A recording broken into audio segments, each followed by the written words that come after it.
আসসালামু আলাইকুম। সংবাদে আপনাদের সবাইকে স্বাগত জানাচ্ছি। আমি ফিরোজ তোহা। শুরুতেই আরবে কেবলস সংবাদ শিরোনাম। পুরোদমে ইরান, ইসরায়েল এবং নিরীহ ফিলিস্তিনিদের মাঝে ভয়াবহ যুদ্ধ চলছে। আর এই মুহূর্তে আমাদের হাতে এসেছে যুদ্ধের সর্বশেষ গুরুত্বপূর্ণ সবথেকে তাজা আপডেট সংবাদ। প্রথমেই জানাবো পারমাণবিক কর্মসূচি নিয়ে বড় ঘোষণা ইরানের। পারমাণবিক প্রযুক্তিতে পূর্ণ সক্ষমতা অর্জনের ঘোষণা দিয়েছে ইরান। এই অগ্রগতিকে কৌশলগত এবং ক্ষমতায়নকারী অর্জন হিসেবে উল্লেখ করেছে দেশটির পরমাণু শক্তি সংস্থার প্রধান মোহাম্মদ এসলামি। আজ সংবাদ মাধ্যম মেহের নিউজ এজেন্সিতে তার প্রকাশিত এক প্রতিবেদনে এই তথ্য জানানো হয়েছে।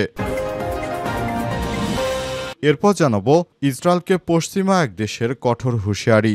ইসরায়েলকে কঠোর হুঁশিয়ারি দিয়েছে জার্মানি। দেশটি জানিয়েছে মানবিক আইন লঙ্ঘনের জন্য ব্যবহৃত অস্ত্র বার্লিন রপ্তানি করবে না। আজ বার্তা সংস্থা রয়টার্সের এক প্রতিবেদনে তথ্য জানানো হয়েছে। এতে দখলদার ইসরায়েলি বাহিনী চরম বিপদে পড়তে চলেছে। এদিকে 18 আবাসিক ভবন এবং 13টি বাড়ি ক্ষতিগ্রস্ত। খার্কিভে রাশিয়ার সবথেকে বড় হামলা, নিহত 3, আহত 21।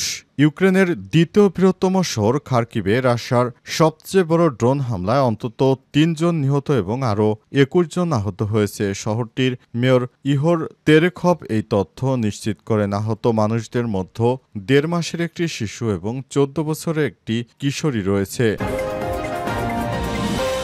এবারে জানাবো ট্রাম্পের যৌন কেলেঙ্কারি নিয়ে ইলন মাস্কের পোস্ট 48 ঘন্টা পর ডিলিট। কুখ্যাত যৌন অপরাধী জেফ্রি অ্যাপস্টিনের ফাইলের নাম রয়েছে মার্কিন প্রেসিডেন্ট ডোনাল্ড ট্রাম্পের। দিন দুয়েক আগে এমনটাই দাবি করেছেন একদা ট্রাম্পের ঘনিষ্ঠ ধনকুবের বন্ধু ইলন মাস্ক। আবার সেই পোস্ট সামাজিক যোগাযোগ মাধ্যম 48 ঘন্টা পরে তিনি সেখান থেকে সরিয়ে নিয়েছেন। খবর দ্য টাইমস অফ ইসরায়েলের। যৌন কেলেঙ্কারিতে ডোনাল্ড ট্রাম্পের নাম রয়েছে বিষয়টি সামনে আসার পর যুক্তরাষ্ট্র জুড়ে চরম উত্তেজনা বিরাজ করে। এরপর 48 ঘন্টা পর ইলন মাস্ক সেই পোস্টটি সরিয়ে নিয়েছেন। এবং সর্বশেষ জানাবো জাতি যেন তেন নির্বাচন চায় না বললেন জামাতের আমির। বাংলাদেশ জামাত ইসলামের আমির ডাক্তার শফিকুর রহমান বলেছেন, এখন আর জাতি যেন তেন নির্বাচন চায় না, এখন জাতি একটি সুষ্ঠু নির্বাচন চায়, যা অন্তর্বর্তীকালীন সরকারের প্রধান উপদেষ্টা এই নির্বাচন জাতিকে উপহার দিতে চলেছেন। অন্তর্বর্তীকালীন সরকারের প্রধান উপদেষ্টা যে নির্বাচন উপহার দিতে চলেছে সেই নির্বাচনটি সুষ্ঠু হবে, এমনটাই আশাবাদ ব্যক্ত করেছে জামাত। এছাড়াও প্রধান উপদেষ্টার ঘোষিত সময়ের নির্বাচনের জন্য প্রস্তুতি নিচ্ছে জামাত ইসলাম। অন্তর্বর্তীকালীন সরকারের প্রধান উপদেষ্টাকে ধন্যবাদ জানিয়ে তারা নির্বাচনে প্রধান উপদেষ্টা যে সময়সীমা বেঁধে দিয়েছেন তাকে স্বাগত জানিয়েছে বাংলাদেশ জামাত ইসলাম। প্রিয় দর্শক, এতক্ষণ শুনছিলেন সংবাদ শিরোনাম, এবারে বিস্তারিত।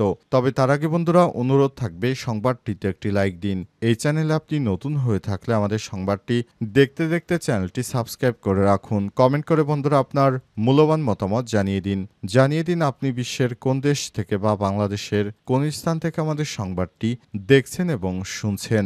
এবারে বিস্তারিত।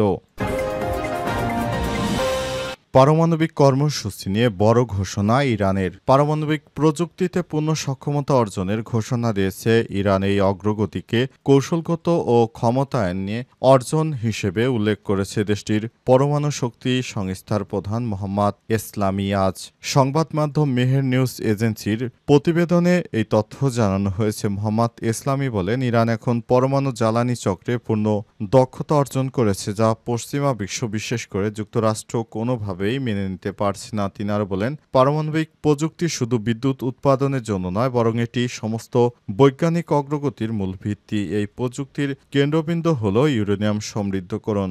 সমৃদ্ধকরণ ছাড়া জ্বালানি হয় না, আর জ্বালানি ছাড়া পারমাণবিক শিল্পই অচল, যোগ করেন তিনি। ইসলামী অভিযোগ করে বলেছেন, ইরানের পারমাণবিক অগ্রযাত্রা থামাতে পশ্চিমা পরাশক্তিগুলো বহু বছর ধরেই কৌশল নিয়েছে, নিষেধাজ্ঞা, নাশকতা, এমনকি সন্ত্রাসবাদ পর্যন্ত ব্যবহার করেছে, কিন্তু আমরা থামিনি, ভবিষ্যতেও থামব না। তিনি আরও জানান, পশ্চিমা দেশগুলো চায় ইরানের পারমাণবিক বিদ্যুৎ কেন্দ্র বন্ধ থাকুক, তবে জ্বালানির জন্য যেন সবসময় তাদের উপরই নির্ভর করতে হয়। এই দ্বিমুখী নীতি আমরা কখনোই মেনে নিইনি। আমরা চাই স্বাধীনতা এবং নির্ভরশীলতা।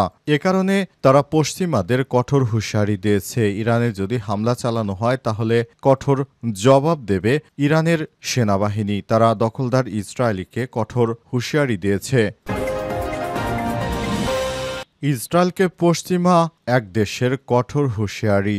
ইসরায়েলকে কঠোর হুঁশিয়ারি দিয়েছে জার্মানি। দেশটি জানিয়েছে মানবিক আইন লঙ্ঘনের জন্য ব্যবহৃত অস্ত্র বার্লিন রপ্তানি করবে না।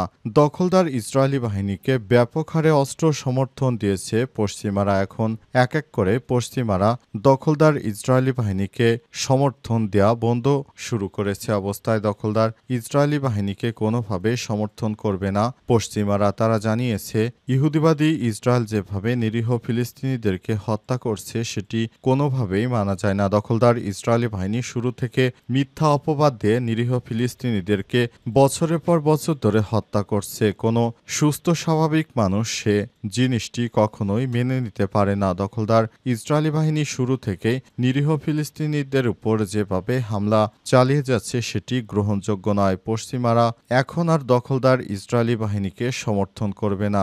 জানা গেছে গাজায় যেসব অস্ত্র দিয়ে হামলা চালানো হয়েছে তার বেশিরভাগ অস্ত্রই এসেছে ইউরোপীয় ইউনিয়ন থেকে। এখন ইউরোপের বিভিন্ন রাষ্ট্র নেতানিয়াহুকে কঠিন হুঁশিয়ারি দিয়ে যাচ্ছে। তারা জানিয়েছে এখন আর দখলদার ইসরায়েলি বাহিনীকে তারা সমর্থন জানাবে না, কারণ নেতানিয়াহু ক্ষমতার জন্য এই যুদ্ধ এখন চালিয়ে যাচ্ছে, যেটি কখনোই কারো কাম্য ছিল না। এবং দখলদার ইসরায়েলি বাহিনীর যে আত্মরক্ষার কথা বলে এতদিন নিরীহ ফিলিস্তিনিদের উপর ধ্বংসযোগ্য হত্যা চালিয়েছে সেটি এখন আর কোনো দেশই সমর্থন করছে না। এটি সম্পূর্ণ নেতানিয়াহুর ব্যক্তিগত যুদ্ধ, আর এই ব্যক্তিগত যুদ্ধে কোনো রাষ্ট্রই এবার দখলদার ইসরায়েলকে সমর্থন করবে না। তারা সাফ মানা করে দিয়েছে নেতানিয়াহু সরকারকে। জানিয়েছে নেতানিয়াহু যে যুদ্ধ বাঁধিয়েছে তার সম্পূর্ণ দায়ভার ইসরায়েলের সরকারের। এজন্য পশ্চিমারা কোনো দায় নেবে না। আর এতে করেই নেতানিয়াহু এখন চোখে সর্ষে ফুল দেখতে শুরু করেছে। খার্কিভে রাশিয়ার সবথেকে বড় হামলা, নিহত ৩, ১৮ আবাসিক ভবন ও ১৩ বাড়ি ক্ষতিগ্রস্ত। ইউক্রেনের দ্বিতীয় বৃহত্তম শহর খার্কিভে রাশিয়ার সবচেয়ে বড় ড্রোন হামলায় অন্তত ৩ জন নিহত, ২১ জন আহত হয়েছে। আজ শহরটির মেয়র ইহোর তেরেখভ এই তথ্য নিশ্চিত করেছে। আহত মানুষের মধ্যে ১.৫ মাসের বয়সী একটি শিশু ও ১৪ বছর বয়সী এক কিশোরী রয়েছে। মেয়র ইহোর তেরেখভ জানিয়েছেন খার্কিভ শহরে আজ রাতে ৪৮টি ড্রোন, ২টি ক্ষেপণাস্ত্র, ৪টি গ্রাইন্ডিং বোমা ছুড়ে রাশিয়া। প্রাথমিক প্রতিবেদনে জানা গেছে যে এই হামলায় ১৮টি আবাসিক ভবন, ১৩টি বাড়ি ক্ষতিগ্রস্ত হয়েছে। এই হামলায় ব্যাপক ক্ষতির পাশাপাশি এখন পুরো ইউক্রেন জুড়ে তাণ্ডব চলছে। আগুন লেগে গেছে পুরো অঞ্চল জুড়ে, ধোঁয়ায় ভরে গেছে অঞ্চলটি। নতুন করে এই হামলার আশঙ্কায় ইউক্রেনের বিমান বাহিনী খার্কিভে ক্ষেপণাস্ত্র সতর্কতা জারি রেখেছে। ইউক্রেন জুড়ে আগের রাতে রুশ বিমান হামলা রেশ কাটতে না কাটতে খার্কিভে নতুন করে এই হামলা চালানো হলো। এই হামলায় ৬ জন নিহত, ৮০ জন আহত হয়েছে। রাশিয়া দাবি ইউক্রেনের সামরিক স্থাপনাগুলো এই হামলার লক্ষ্য ছিল। তারা হামলাকে কিয়েভ সরকারের সন্ত্রাসী কর্মকাণ্ডের প্রতিশোধ হিসেবে উল্লেখ করেছে। এর আগে রাশিয়ার অভ্যন্তরে ৪টি সামরিক ঘাঁটিতে কৌশলগত যুদ্ধবিমান লক্ষ্য করে একাধিক ড্রোন হামলা চালায় ইউক্রেন। ইউক্রেনের নিরাপত্তা সংস্থা এসবিইউর দাবি, অপারেশন স্পাইডার্স ওয়েব নামে অভিযানে অন্তত ৪০টি রাশিয়ান যুদ্ধবিমান ধ্বংস হয়েছে। হামলার পাল্টা জবাবে রাশিয়া আক্রমণ আরও জোরদার করেছে। ইউক্রেনের ওই হামলার পর যুক্তরাষ্ট্রের সাবেক প্রেসিডেন্ট ডোনাল্ড ট্রাম্প বলেছিলেন রুশ প্রেসিডেন্ট ভ্লাদিমির পুতিন হামলার প্রতিশোধ নেওয়ার অঙ্গীকার করেছেন। আর তার কথা রেশ কাটতে না কাটতেই ব্যাপক হারে হামলা শুরু করেছে রাশিয়া। রাশিয়ার এই হামলার ফলে পুরো এলাকায় এখন আতঙ্ক বিরাজ করছে। সেখানে ভুতুড়ে পরিস্থিতি সৃষ্টি হয়েছে। রাশিয়ার এই হামলার ফলে সেখানে সাধারণ মানুষ পালাতে শুরু করেছে। দখলদার ইউক্রেনীরা এখন দেশ ছেড়ে পালাচ্ছে রাশিয়ার হামলার তীব্রতা দেখে। জাতি এবার যেনতেন নির্বাচন চায় না বলছে জামাতের আমির। বাংলাদেশ জামাত ইসলামের আমির ডক্টর শফিকুর রহমান বলেছেন, জাতি এখন যেনতেন নির্বাচন চায় না। বাংলাদেশের মানুষ এখন সংস্কার, বিচার এবং তারপর নির্বাচন চায়। আর অন্তর্বর্তীকালীন সরকার সে পথে এগিয়ে যাচ্ছে। এজন্য জামাত ইসলামের পক্ষ থেকে প্রফেসর ডক্টর মোহাম্মদ ইউনূসের সরকারকে ধন্যবাদ জ্ঞাপন করা হয়েছে। প্রধান উপদেষ্টার রোডম্যাপ অনুযায়ী নির্বাচনকে সমর্থন করে জামাত ইসলাম আজ মৌলভীবাজার কুলাউড়া উপজেলা তুলাপুর ঈদগাহ ঈদুল আজহার নামাজ শেষে জামাতের আমিরের সব কথা বলেছেন। পরে নিজ গ্রামের মানুষদের সঙ্গে কুশল বিনিময় করেছেন শফিকুর রহমান। জামাত ইসলামের আমির বলেছেন, দীর্ঘ ১৭ বছর একটি ফ্যাসিস্ট জগদ্দল পাথরের মতো আমাদের ঘাড়ে চেপে বসেছিল। আল্লাহর অশেষ মেহেরবানিতে জুলাই অভ্যুত্থানের মাধ্যমে ফ্যাসিস্টকে আমরা আমাদের ঘাড় থেকে নামাতে পেরেছি।